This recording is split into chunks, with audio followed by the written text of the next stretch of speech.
I didn't really. Sweet.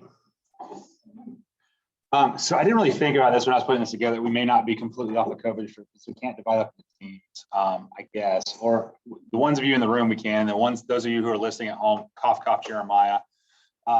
We can. I guess if you want to like shout out, you can play along too. So if y'all want to split the room, we can do that. Or if we could just answer the questions, I don't really care. Whatever y'all want. I surely will. So, any thoughts either way? I don't think this is going to take the whole hour. So. You want to split? You want to be competitive? Okay. Who wants to keep score?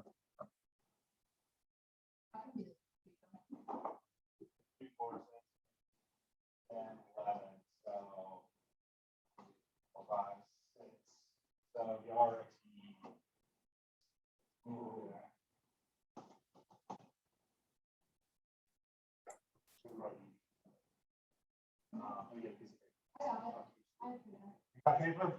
All right, so that's the RTA. RTB, no extra points for whatever you would like to do. I don't care. It does not bother me. We can be more creative. You can be team 1 and 2 if you don't want to be A and B. You can be the blue team and team 64 for all I care. It's all right too. All right, so we'll go ahead and get started. Let's see if the little sound bite plays. Sweet.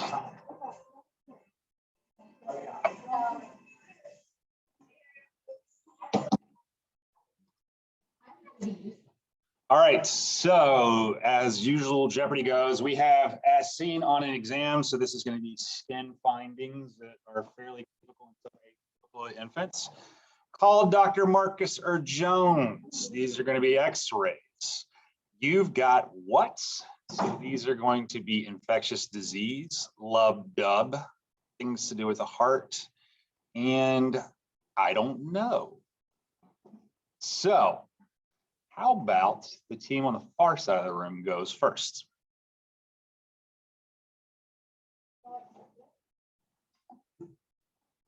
I try to make them in escalating levels of difficulty, but that may or may not be totally reflected. So we'll see.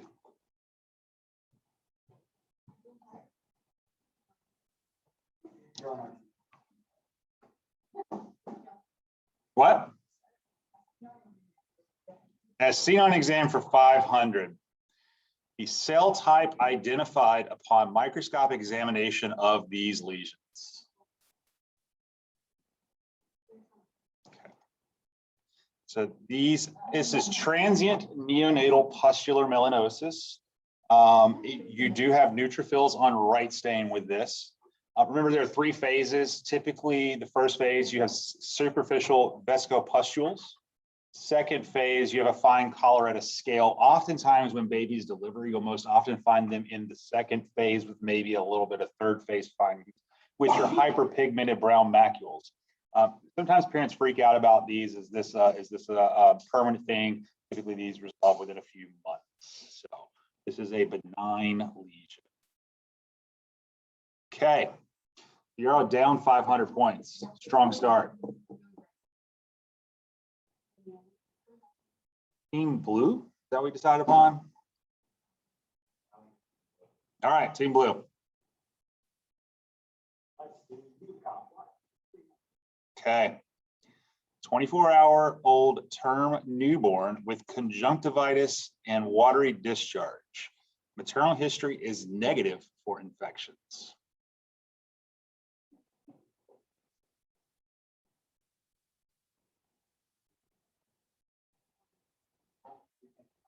Okay, so you're correct. Chemical conjunctivitis usually occurs within the first 24 hours. It's more common with silver nitrate, which we don't see a whole lot of institutions use these days. It's a little bit less common with erythromycin iodine. Keep in mind that for your boards, they're going to kind of hang you up on what occurs what to 5 days. That's going to be gonorrhea, the treatment is ceftriaxone. 5 to 14 days is going to be chlamydia. That's erythromycin for 2 weeks. And remember that erythromycin is pretty good against gonorrhea. It does have some efficacy against chlamydia. The thing that you're preventing with the ointment itself is gonorrhea. If you have a kid who has conjunctivitis that is not chemical and you're suspecting gonorrhea or chlamydia or trichomatis, remember to test for HIV and syphilis, because oftentimes these will be co-writers if you have a mother who has some of these other sexually transmitted diseases.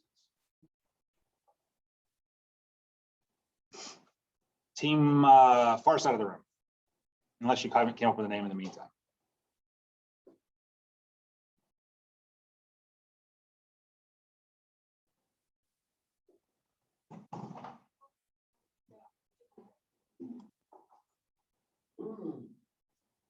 All right, what is the finding on this X-ray?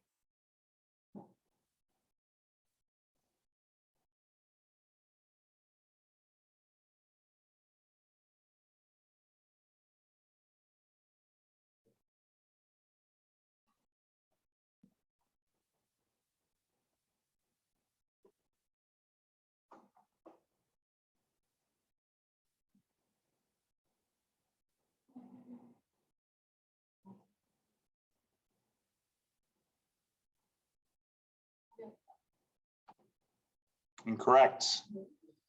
The answer is clavicle fracture. Remember, when you look at an X-ray, read the whole X-ray. So it's the most common birth injury associated with a difficult delivery. Fetal associations with clavicle fractures include macrosomia. So everything that goes along with that with the mother also includes this. So like gestational diabetes and things like that, macrosomia. Shoulder dystocia, obviously, cephalopelvic disproportion. So if you have a mother who's fairly small with an estimated fetal weight pretty high for the baby. Surgically assisted vaginal delivery. So anytime you're getting forceps or vacuum out, you have to worry about this just because you're applying downward traction. 1 out of 11 will have associated brachial plexus injury. So these can be pretty common. So you kind of assess for that after, like waiter sip and all those types of things. Treatment would be immobilization of the affected arm. Blue team.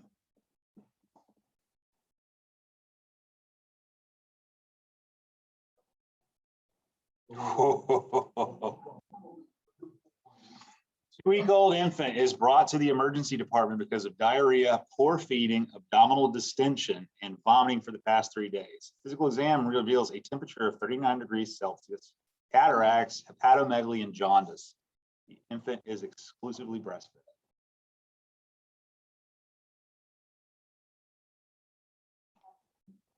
What is the diagnosis? I mean, I'm not asking you a question. You know how Jeopardy works. You're supposed to ask me the question. Yes.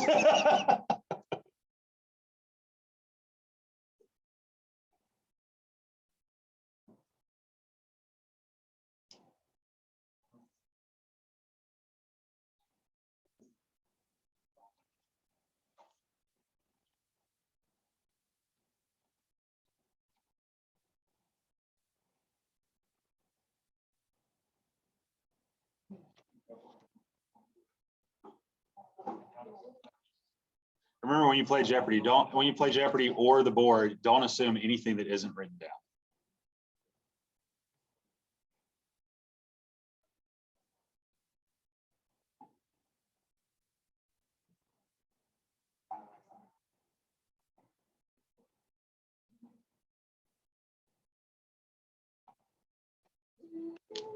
All right, guys, we're gonna need an answer.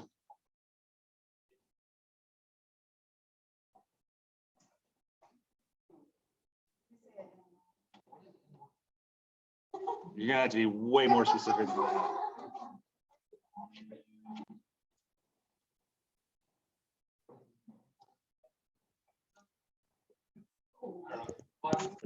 What is galactosemia? So the answer is galactosemia. All right. So when you think about like presentations and they don't give you a whole lot of information, be very blunt and take what they give you and just don't make any other assumptions. What they're doing is they're giving you enough information within some of the questions to make the answer. So a lot of this is just buzzwords, right? Exclusively breastfed, cataracts, vomiting, diarrhea, a couple weeks after. Yeah. Cataracts are not an initial finding with galactosemia. Remember, they have to develop over time as you build up the toxic substrate. Okay. Galactosemia is autosomal recessive, and thanks to God, this is tested on your newborn screen. So before 3 weeks shows up, you're going to probably know a kid has this diagnosis. There are some states that allow parents to opt out of newborn screening, and so you may have some kids slip through the cracks. So just kind of keep it in the back of your mind.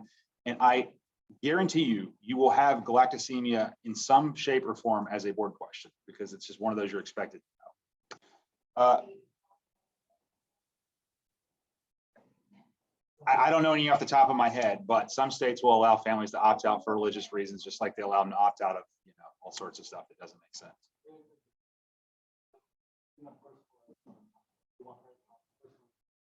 So it's autosomal recessive. The enzyme which they may ask you about, instead of maybe asking you if the diagnosis of galactosemia, they may expect you to know that galactose 1-phosphate uridyl transferase deficiency is what you're dealing with. Usually that's kind of abbreviated to UDT. It appears normal at birth, and these kids will be fine. They may not have any findings whatsoever at birth, because remember, you have to kind of give them the toxin, which is breast milk and galactose, before they start to get sick.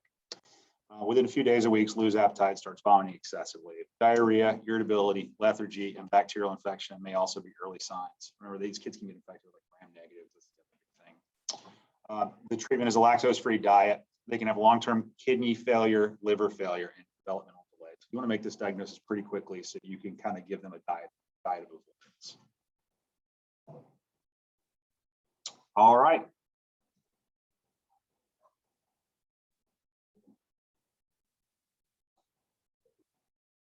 Team on the far side of the room.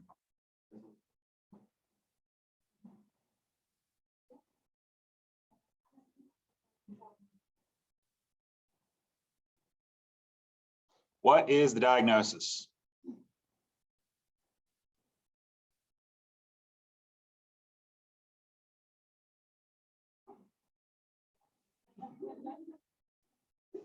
Newborn. This is a newborn is 24 hours old.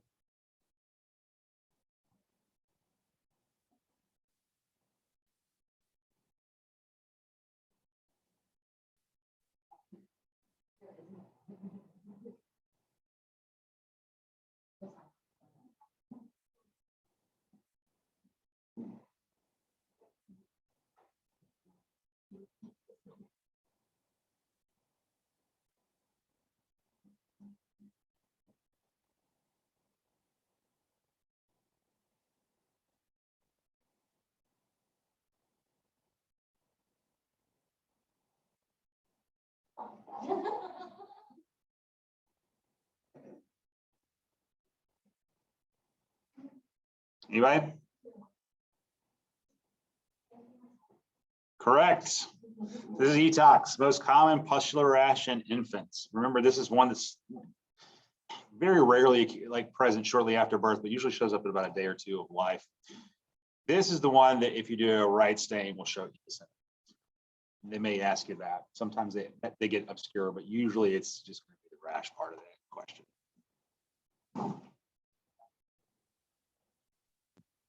Is it typical for it to be linear like that? It can present in all kinds of different fashions. So you may see splotchiness, you may see patches of the pustules.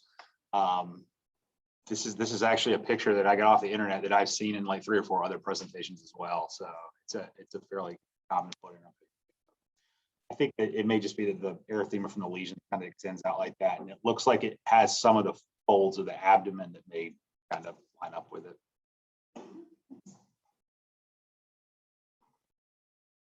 All right, blue team.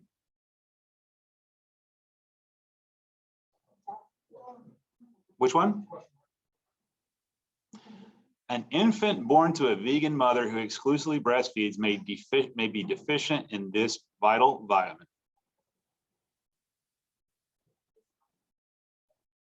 Vitamin B12. All right. Some of these have short, and I don't have a whole lot other to say. Just these are questions they love to ask. Team on the far side of the room.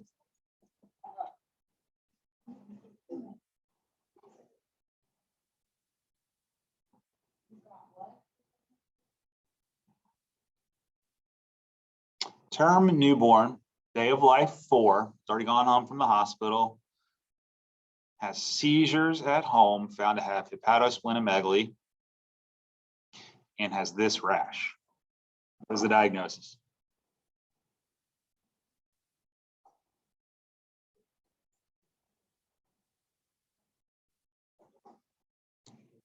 What is HSV?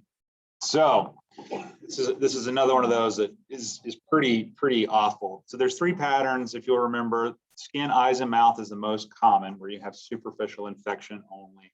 45% of babies. CNS infection is about 30 to 35%, and disseminated disease, so that's in the blood, about 20%. Disseminated disease, usually you also find that with other organ involvement. So you may have severe hepatitis that also results in DIC. You can have pneumonitis. These kids can present pretty darn sick. The mean age of presentation is actually about 11 to 16 days. So these kids oftentimes won't have lesions when they go home. The diagnosis, this is important because still you may have an older attending or two who will recommend you send off like cultures and things like that. The diagnosis now is exclusively PTRs from blood, from CSF, and from skin, eyes, and mouth. And so that's like your eyes, your nares, your buccal mucosa, and then the perianal swab. You can actually put it on all, in most institutions, you can actually put all of those things on one, you just swab down. Don't swab up, swab down. Therapy is acyclovir. It's 14 days for SEM disease, 21 days for CNS or disseminated disease, and you need 6 months of suppressive therapy afterwards. I'll tell you this, if you have a kid who comes in the hospital at 3 or 4 days of life and is seizing, the mortality is pretty intense. You're looking at 60 to 70% mortality, something like that. So the majority of these kids die. If they don't die, they're going to have pretty profound neurological deficits.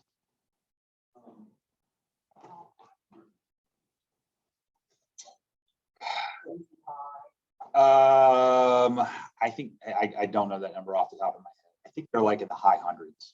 It could be in the thousands.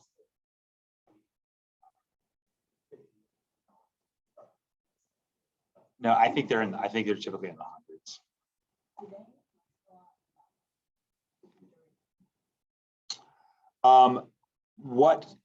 Yes. So you're probably expecting to know there's a difference between surface versus CNS and disseminated, that you do need suppressive therapy. So if you have CNS or disseminated, you need the suppressive therapy. You're going to be kind of expecting it. They may not give you like the duration of therapy. They may give you like a shortened, where you have 21 days of therapy plus suppression. That might be your answer. Blue team.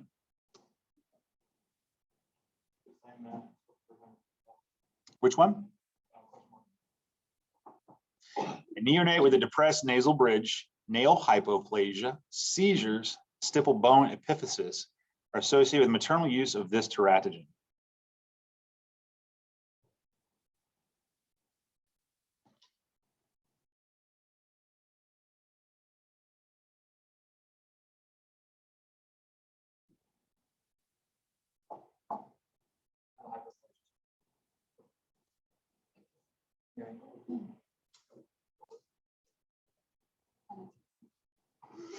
So the answer is warfarin.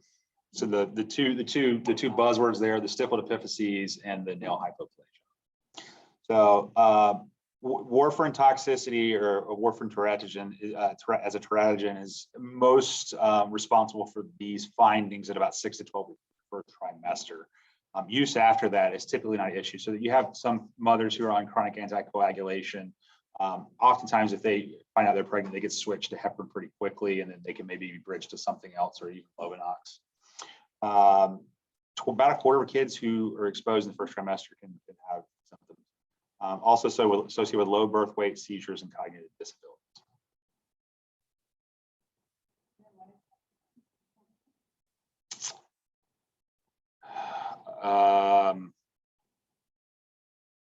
I think it also has nail hypoplasia, but doesn't have the stippled epiphyses.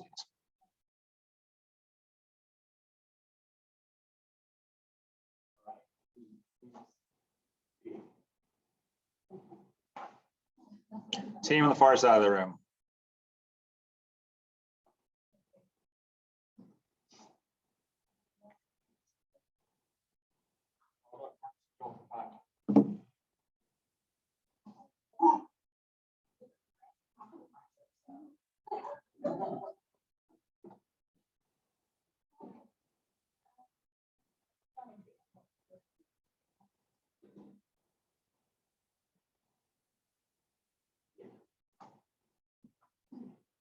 What is the diagnosis?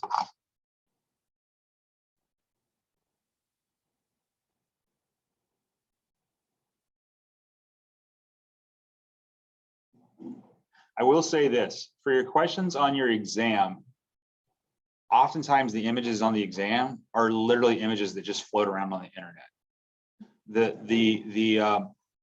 The folks who make the exam are fairly low tech, it seems like, and have an inability to pull images from their own patients. So oftentimes the images you will find on the exam will be exact replicas of what you like see if you Google a condition on the internet.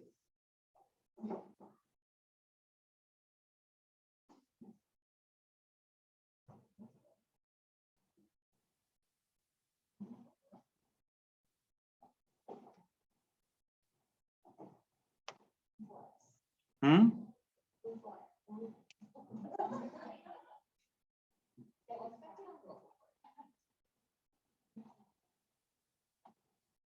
The answer is Bullous Impetigo. So Bullous Impetigo is caused by the staph aureus toxin, which causes epidermal lysis and blister formation. Most often it's found in the abdomen and diaper area. Gram stain, you see gram-positive cocci in clusters. Remember, with staph scalded skin, the lesion cultures are going to be sterile. Staph scalded skin also typically has a much broader presentation on the body. Treatments with IV antibiotics, not PO.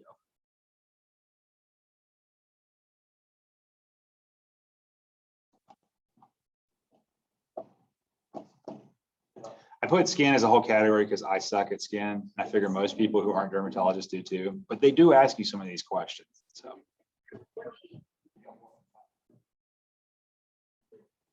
you've got what for 500? Ooh, swinging for the fence.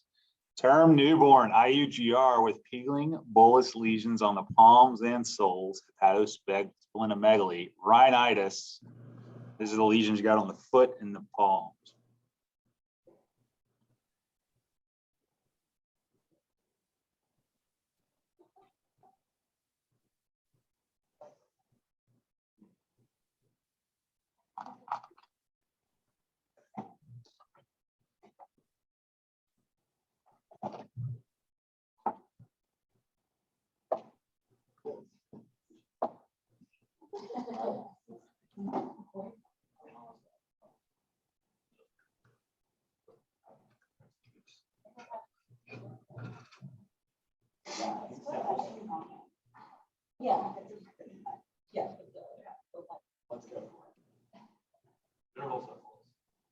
Correct. Come on, man. Y'all know I love syphilis. So you knew you were going to get one of these questions. So.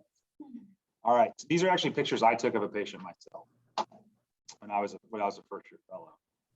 We were in the delivery room and the nurse was a very senior nurse. We'll use the word senior, and was taking her glove off to palpate a pulse to put in an IV. I was like, no, look at the feet. It's got syphilis. So remember, this is like highly infectious. You always wear gloves around this. It's caused by Treponema pallidum, which is a spirochete, 60 to 100% transmission if untreated maternal primary or secondary infection. So it's super important. Mom's status. Contact with active lesions at delivery is the main way that infants pick this up, but can be hematologically spread through the placenta. One thing they may or may not sometimes put in your stem is you have a large placenta, a large boggy placenta is pretty pathognomonic of syphilis as well. Copious nasal secretions are what they refer to as the snuffles. You have cutaneous bullous eruptions, desquamating maculopapular rash, hepatosplenomegaly, hemolytic anemia, hyperbilirubinemia, thrombocytopenia, osteochondritis, which is known as Wimberger sign, and generalized lymphadenopathy. The diagnosis for the infant is a non-troponemal test. The treatment is penicillin. If you have a mother who has titers at pregnancy, remember you need titers on the infant, and they need to be fourfold lower than mother's titers to be considered appropriately treated. If not, then the infant needs a full 10-day course. Also refer to your algorithm. They won't test you on the algorithm on board. They're mainly going to want you to, the physical exam findings are the duration of therapy and a little bit about like the testing of mothers. So if you're in a high burden area, mom needs to be tested first trimester, at the end of the second trimester, the beginning of the third trimester, and at delivery. So we should be testing mothers in Richland and Lexington counties actually 3 times because this is a high burden area. For sure.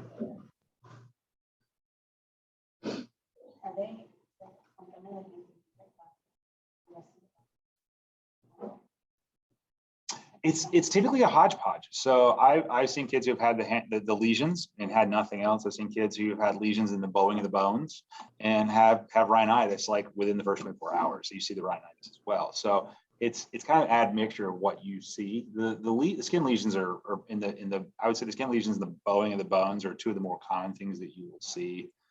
Snuffle's probably one of the top 5 things that you see. Hepatosplenomegaly, thrombocytopenia is pretty common.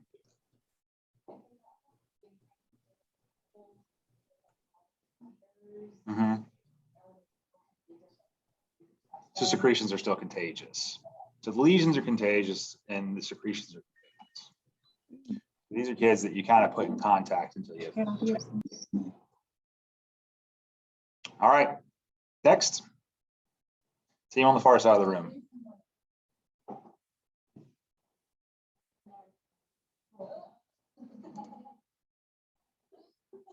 What is this finding?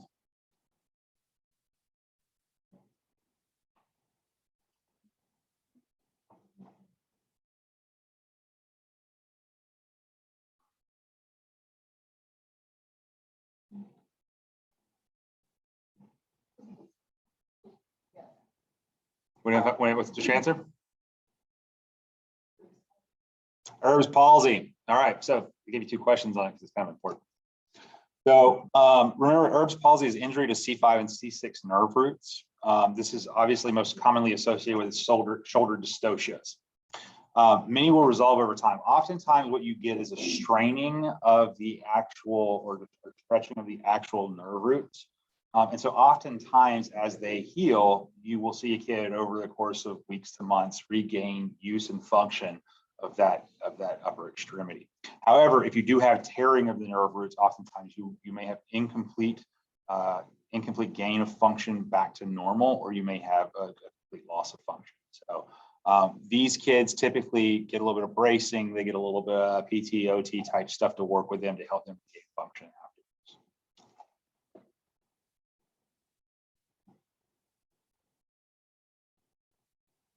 Okay. Blue team.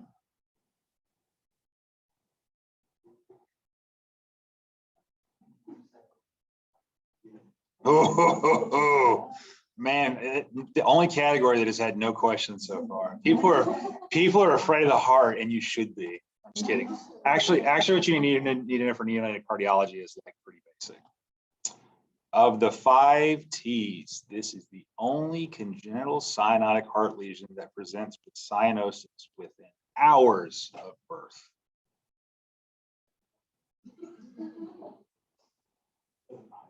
Mm-hmm. You got so you've got a 20% chance of getting this right.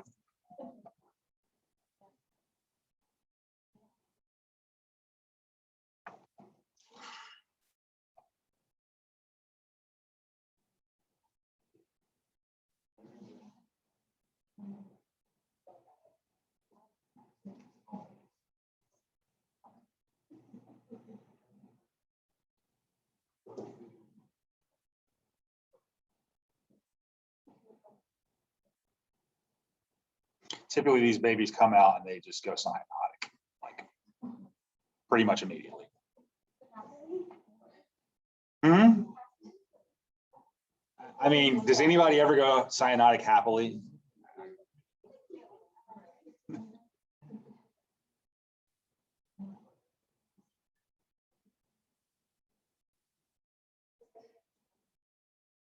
I don't know.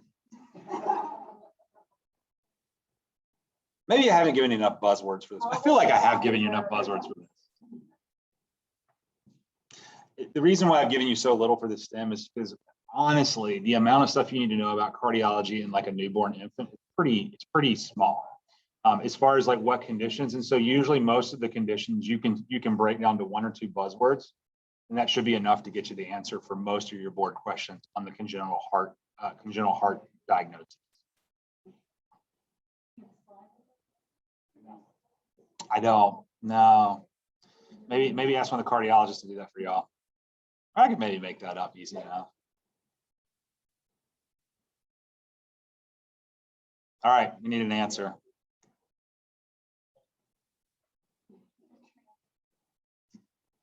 Transposition of, okay, what kind of transposition?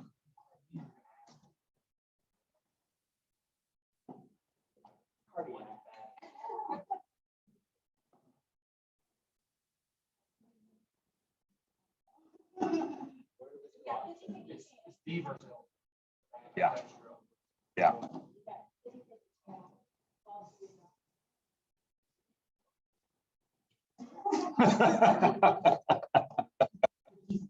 All right, the answer is D-TGA. All right, so remember, do you remember the difference between D and L-TGA?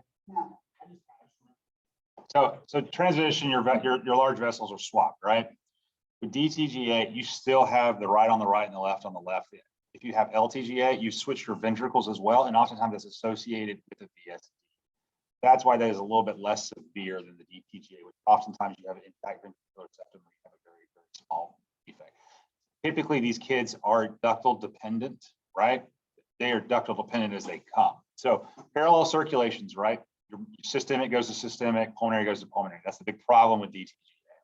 You have reverse differential cyanosis. It's about the only time you're ever going to be given a question on your boards where they'll say your preductals are lower than your postductals because you have reverse, if you're reverse of your flows. We're on chest X-ray. The one finding that they may give you is egg on a string. So that'll be the mnemonic for the chest X-ray finding with the narrow mediastinum. The reason for that is because when you switch the vessels, your vessels line up on top of each other, so you don't have them side by side or semi-overlapping. So the mediastinum looks small. So you get this kind of egg on a string appearance is how it's classified. And ductal dependent, this is prostaglandin dependent. Again, it's a ductal lesion. And this may be one of the only questions you ever get where the answer is, the correct answer is cardiothoracic surgery is the answer. So they may ask you, how do I fix this? Or like, what do you need to do? And the answer is, if you don't get prostaglandin, the answer is actually cardiac surgery or surgery. These kids need to be in the OR ASAP. Like, so ideally within hours, within hours. If you're unfortunately born here, Greenville, you got to go to Charleston. So we try to get these kids on prostaglandin as quick as possible, and we try to lifeline it. Yeah, the Raskin procedure is the atrial septostomy. Yeah, they need a cath lab. Technically cath lab and then surgery. So, oh, sorry. All right, team on the far side of the room.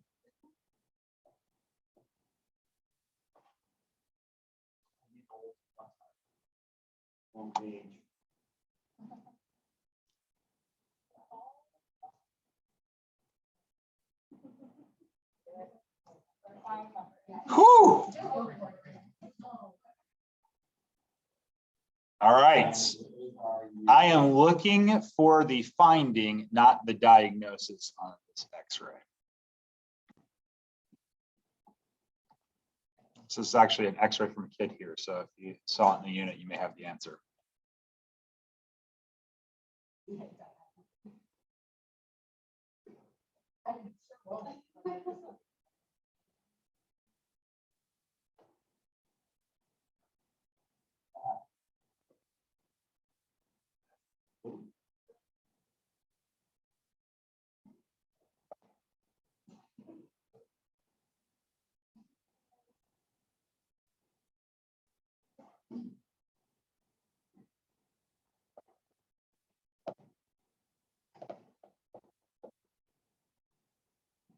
Let me see. Does this show up well? Does this maybe not show up quite a bit? Oh, it shows up.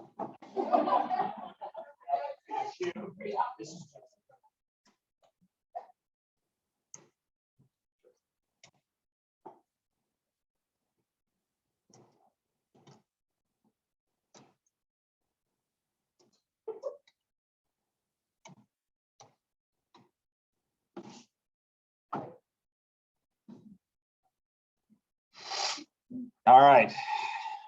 Answer over there.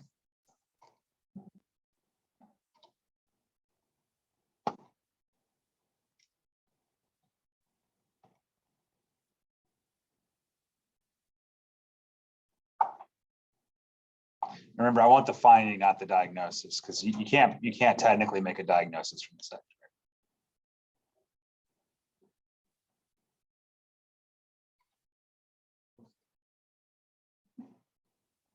No, we're not playing stills.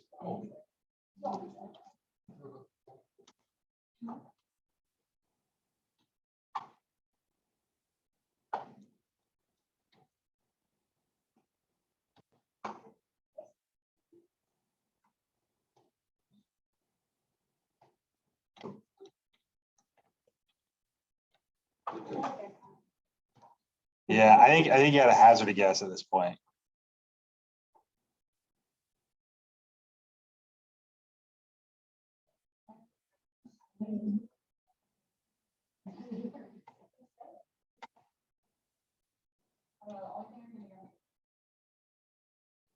That's your answer?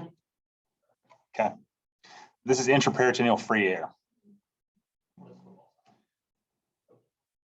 This isn't technically a football sign, but you have a flat plate. So this is a flat plate film, right? A KUB.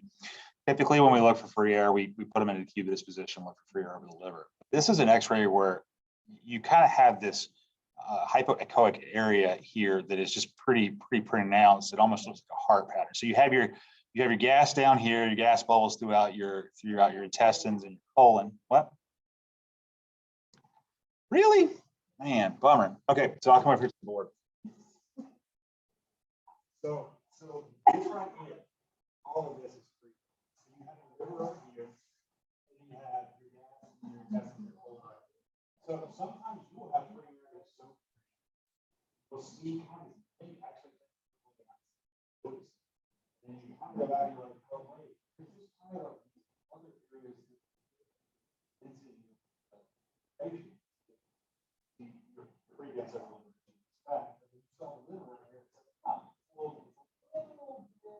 A little bracer all day. You're like, well, that's no concern with that. So that's intraperitoneal free air. Sometimes it'll be so massive without needing a KUB. If I gave you a decubitus, it'd be just too easy. Yeah. So this is either the reason I said you can't make a diagnosis because it's going to be either secondary or necrotizing enterocolitis perforation. It says a surgical emergency. Infants may become unstable very quickly, may need extensive volume resuscitation and respiratory support. Boards are not going to ask you what kind of surgery because it's dealer's choice when it comes to surgeons. If you have really small babies, oftentimes we just do drains. We allow any kind of meconium to drain out of there and let the air kind of collapse over time.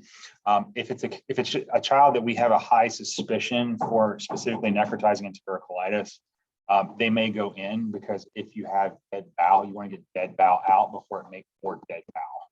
So they're never going to ask you to make a decision on what this kid needs. You just need to know that this is a surgical emergency. All right. Blue team.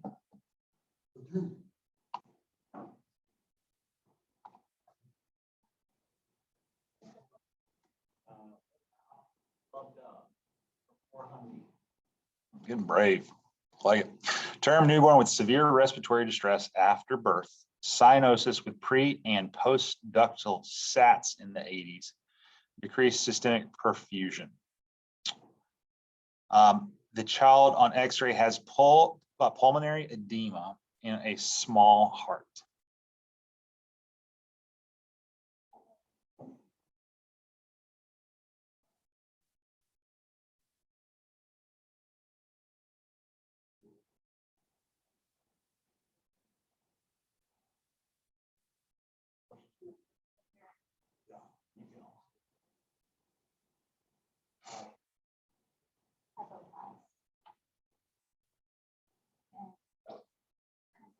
So they do kind of look a little similar here. The pre and post ductal SATs in the 80s kind of hanging consistently 80s. It's kind of a little bit of the key to this question. So remember, the one they really want you to know about is obstructive TAPVR. There are other forms of TAPVR. So your infradiaphragmatic is the most common obstructive TAPVR variant. Diaphragmatic variants are the ones where you may have return of blood flow back to like your subclavian vein or something like that, or your superior vena cava in some circumstances. But this one's obstructive because of the way it dives through the diaphragm, dives in the heart. Infracardiac is almost always obstructive. These kids are require either having a ASD or a PFO for right to left shunting to provide systemic blood flow. This is one of those goofy ones too that kind of they may or may not want you to know. This is the one condition which prostaglandin worsens symptoms by increasing pulmonary blood flow with worsening of systemic perfusion, while worsening systemic perfusion. This is also another lesion that needs to be repaired fairly quickly. It's not as life-threatening as D-TGA, but it's also a pretty important one to kind of get taken care of quickly.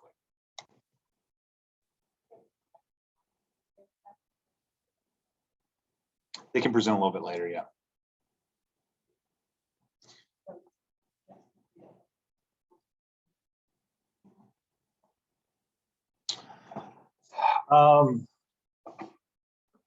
Oftentimes those kids will still have somewhat normal, they can potentially have somewhat normal saturation, somewhat normal preductal, but having kind of similar, but these kids won't have sats that like immediately down in like the 40s, 50s, 60s. Usually it's like a low kind of number, like in the 80s, high 70s, kind of thing like that. This is the first year I put this together, so we may add in clues for further years if we use the same questions, or I may just have new questions every year. We'll see how this goes. All right, team on the far side of the room.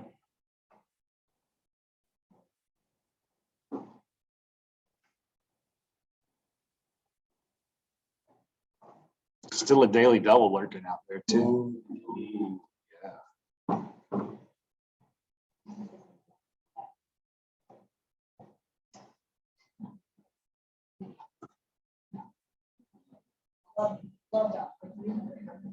All right.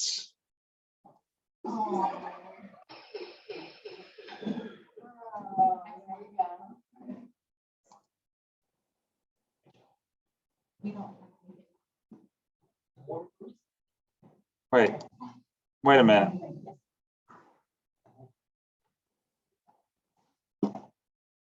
Hold on a second.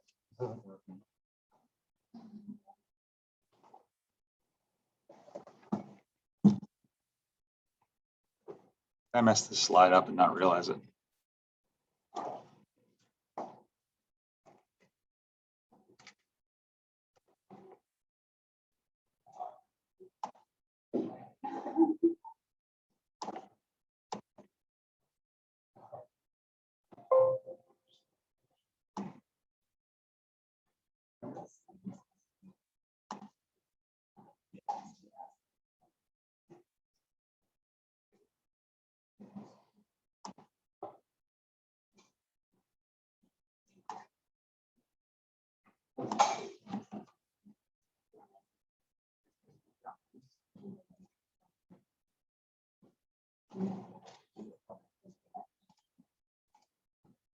All right, here we go. The slides got kind of cattywampus here. Yeah. 1-month-old infant, no significant prenatal course. Did fine, went home. In your clinic, the patient is resting comfortably, but demonstrates marked central cyanosis. You start to examine her and she gets angry, quickly turning pink.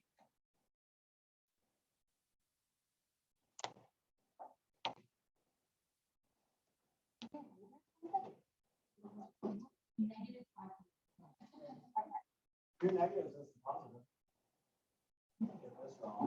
Well, I appreciate your concern for our 27.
I still feel it. Correct.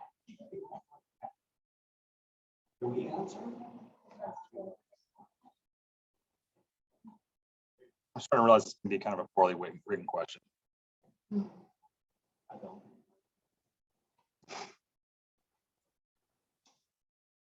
Just give me the answer you think it should be. This may be written a little poorly. What is that? I don't know. Oh. I mean, That's what I thought.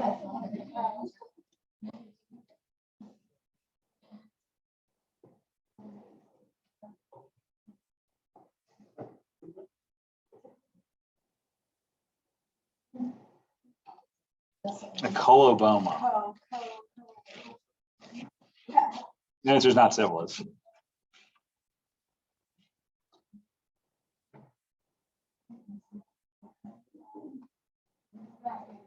Yeah, so that's what I was getting at. I kind of wrote the question poorly. Sorry. So it's the most common cyanotic heart disease beyond the neonatal periods. That's kind of one thing, kind of a thing they like to know. You can actually have a right arch in 25% of cases. VSD plus right ventricular outflow tract obstruction plus overriding aorta plus RVH are 4 things that make up tetralogy. Oftentimes these kids will have a systolic murmur along the left lower sternal border that will transmit along the entire left sternal border, but that's where it originates from. VSD. EKGs will show you a right ventricular hypertrophy pattern. And with spells remember the treatments need to chest, morphine, vesicontricular fluid. Eventually they'll need a VSD repair, at least. Let me find where the little button is to go backwards. There we go. All right. So you're all 0 now? You wagered it all for 0? Negative 200. All right. Yeah. All right. Woo-hoo-hoo. To leave with some money today.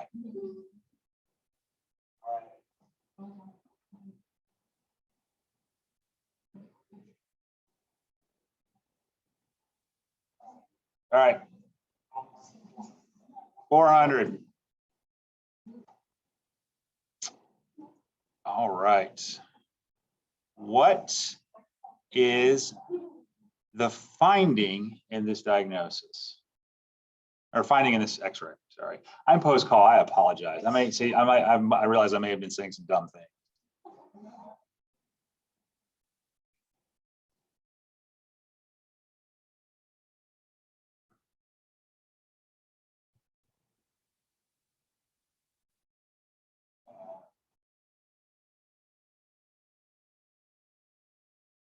What is the finding in this? If you can extrapolate the diagnosis, that'd be super awesome. That's that would be a third order question.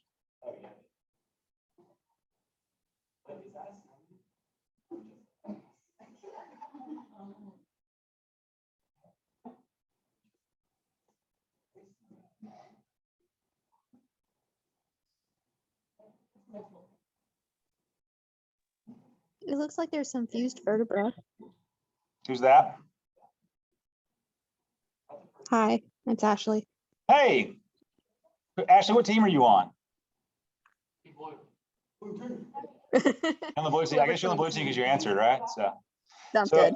So, all right. So, okay. So you've got some fused vertebrae, right? You got a bifid vertebrae. There's one other finding there too. Is it a widened mediastinum? No. Sorry, guys. I don't like what the answer is. I don't know how to use it. Maybe I do. Hold on. We can try something. Yeah. Let's see if this works.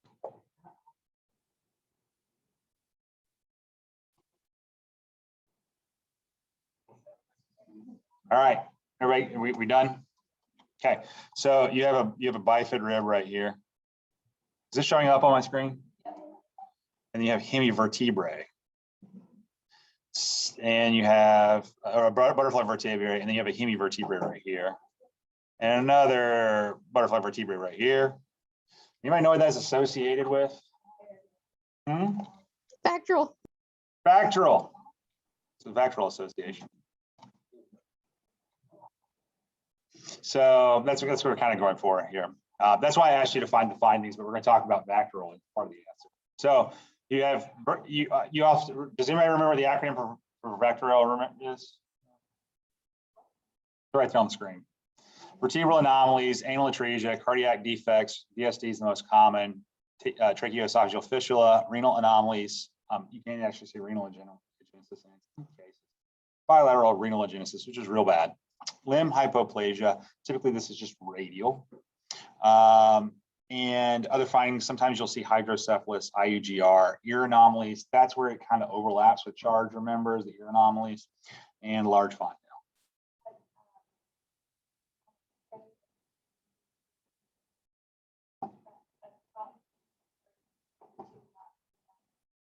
Yeah, there's that. Oh, I can't, how do I get rid of the laser pointer now? There you go. Oh, stop it.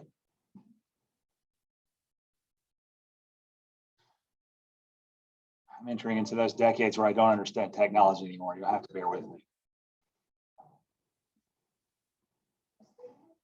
Which one? 300?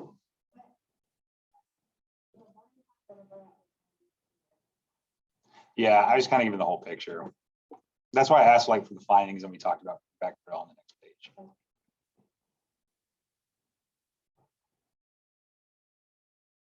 Allogels like triangular facies, liver dysfunction, vertebral anomalies, cardiac anomalies is kind of the things you see with that one.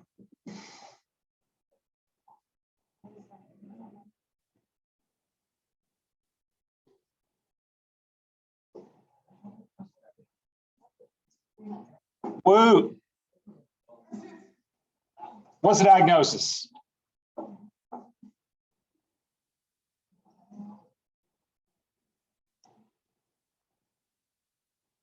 That's your answer?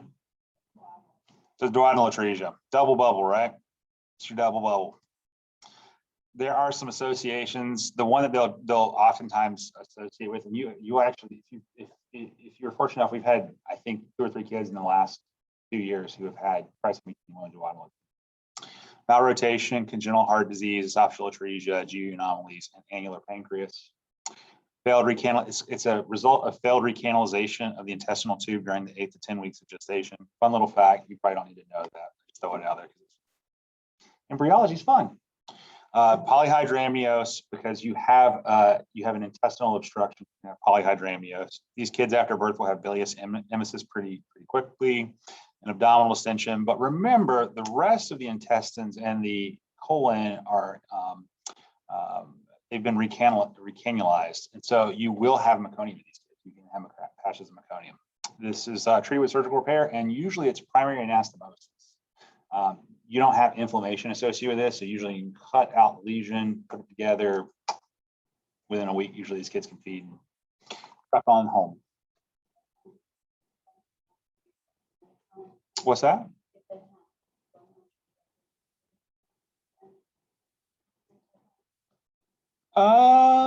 It's going to be kind of like based on if you have any other physical exam findings. It can be fine. It can be an isolated finding too. It's pretty rare as an isolated finding, but it can be an isolated finding. This is one of those goofy ones where it's like, I think it's like 60-something% are associated with trisomy 21, but only like 10% or 20% of trisomy 21s have duodenal atresia. It's one of those statistics. It's kind of backwards. Okay.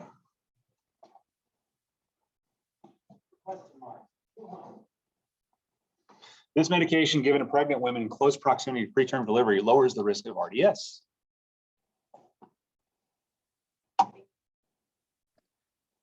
What is? What's the answer?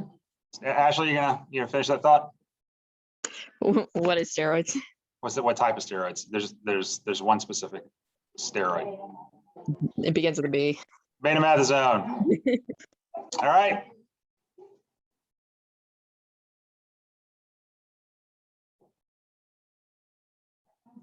Which one? Scalp swelling that crosses the suture line.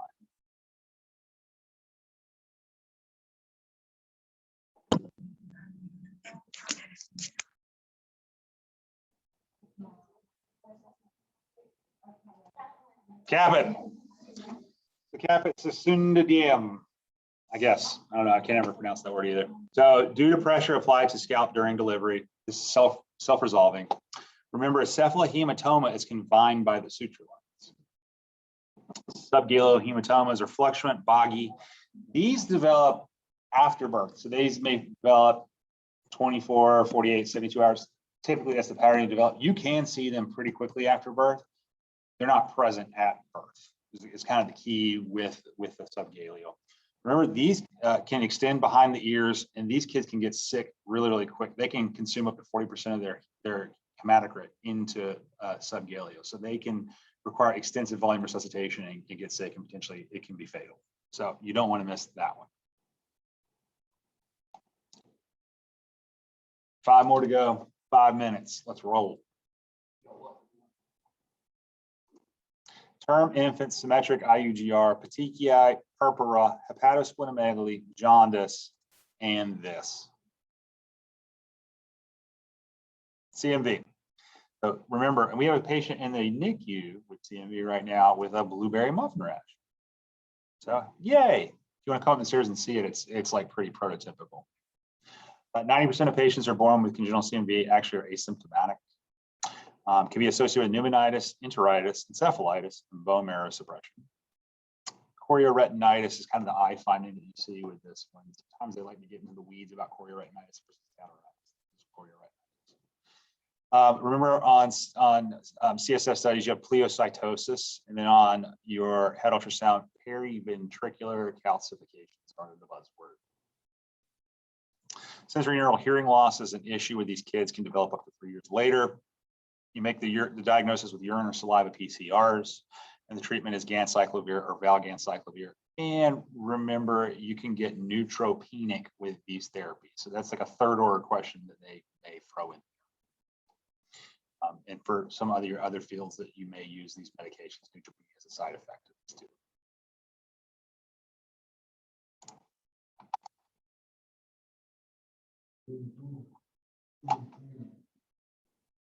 Shalom. 1-month-old infant with no significant prenatal course, and your clinic patient is rested up. Wait a minute.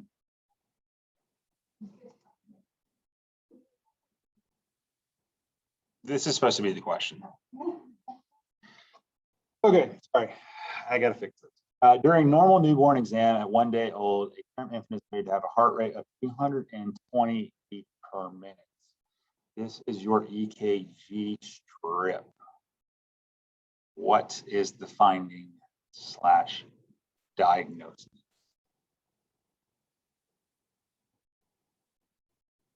You won't get many EKGs on boards, but this is one that if they're going to give you one, this will be the one to give you.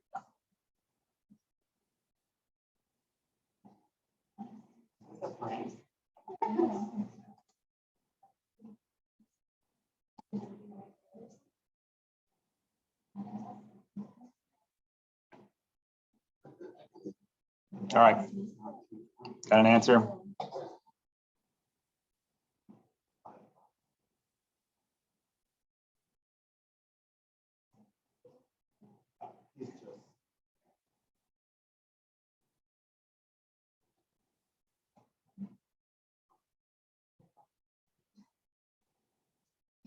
All right, you got a hazard guess? Okay, so this is Wolff-Parkinson White. There's your delta wave. So not only look at your rate, your rhythm, and everything like that, but look at your morphology. So that's the giveaway right here. The delta wave. Due to secondary electrical pathway between atrium and ventricle bypassing the AV node associated with Epstein's anomaly, or L-TGA. And with the delta wave, the treatment is vagals, adenosine, propranolol, or digoxin, and eventually ablation.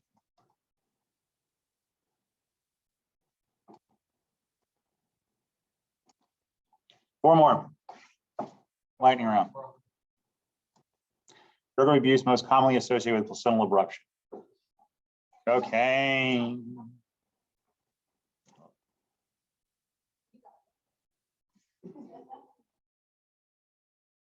Most common cause of early onset sepsis in term infants. DVS, what's the most common cause of early onset sepsis in preterm? This is just a bonus knowledge question. E. coli. 2 more. Most common congenital heart defect.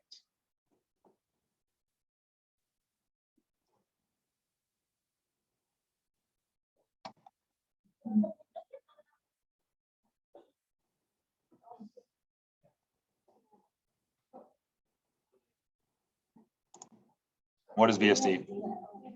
So most common cause of congenital congestive heart failure after second week of age. Most common cause of congestive heart failure after second week of age.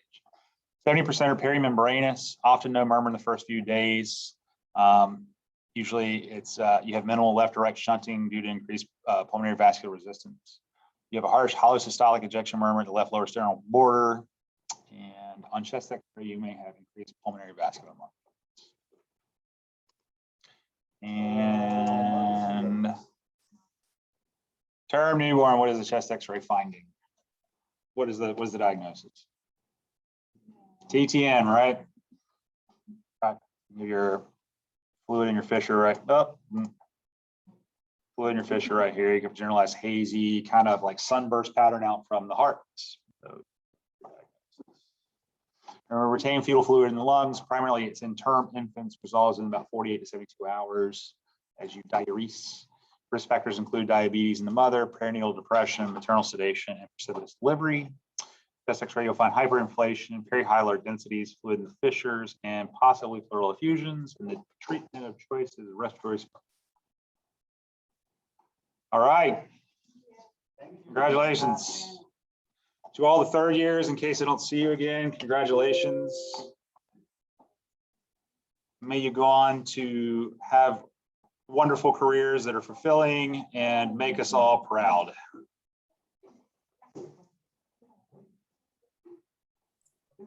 Thank you, Dr. Kruger. Y'all have a good one. Thank you.